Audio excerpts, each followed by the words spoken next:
kuulamata lauseteks, millel taga oli vist ka midagi olulist, kuid sõnad on alati liiga leiged. Rikkuvad hetke pühamist täis paatost. Lootus seekord suund, et jõuad päriselt teisele kohale, kuid reaalsuses pole iial piisavalt leidlik nende iganenud sümbolid tegelikult valgust tundes oppidesse heita. Samuti mina ei oska Tiideleppa kompelpaari uussida lausega edasi anda kõiksust ja kopeldan sõnu sörkides taaskord enda mõtete taha, mistõttu nüüd kaugemal kui lause alguses.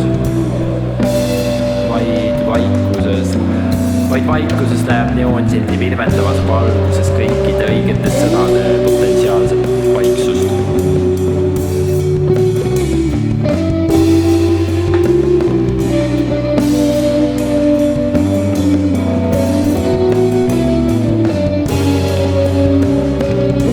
Jagada vaikust. Anduda tema sõnastamatutele viisidel on ainus võimalus, kuidas lähedale pääseda.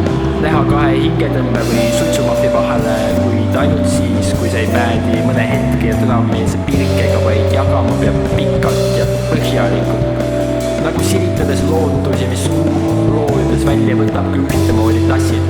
Viimne meeleheitlik katse üht ainsatki lauset välja õngitseda keelelt, kuid sellest hoolimata mida kauemaks ei jää, sest tee, mis kahte ühendab, on ammu potis jahtunud. See ei olnud jook, mis korteris seal käärinud aknalaual lahtunud, vaid vaikus tormine ja pungin ootustest, mis jättis ära tundmise, mis kahe hingetõmme vahel täielikus soikus.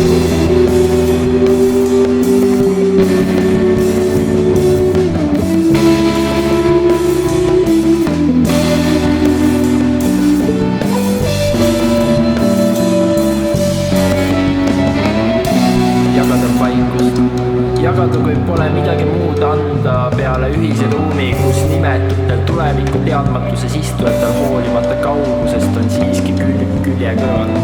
Hoidmas kellegi kohal oli ja pead, sest ma tean, et kusagil seal pingil sa muudad tüki oma raskelt teenitud üksi olemise hetkest ja su südame keeletu kaikus kannab selle toidvõlvi vaikselt kajalt mulle vastu. Aitäh, valvur Kutkas kirikus, kes luges lihtsalt lehte ja jagas minuga olemise ainsust. See pole see kohustuslike pilkude ja teda hommikust lausete, mis osasi punase liidiga ühendab, vaid vabatahtlik tere. Ma näen, et oled olemas.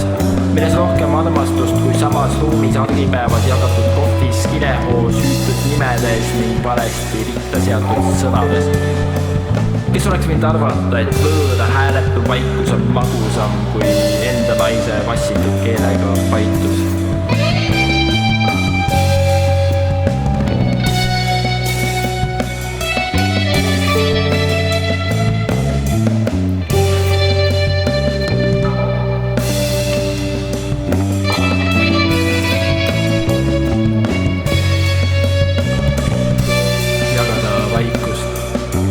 See on just kui armastada kaugelt, mille kaugest loomusest hoolimata on hool just kõige suurem.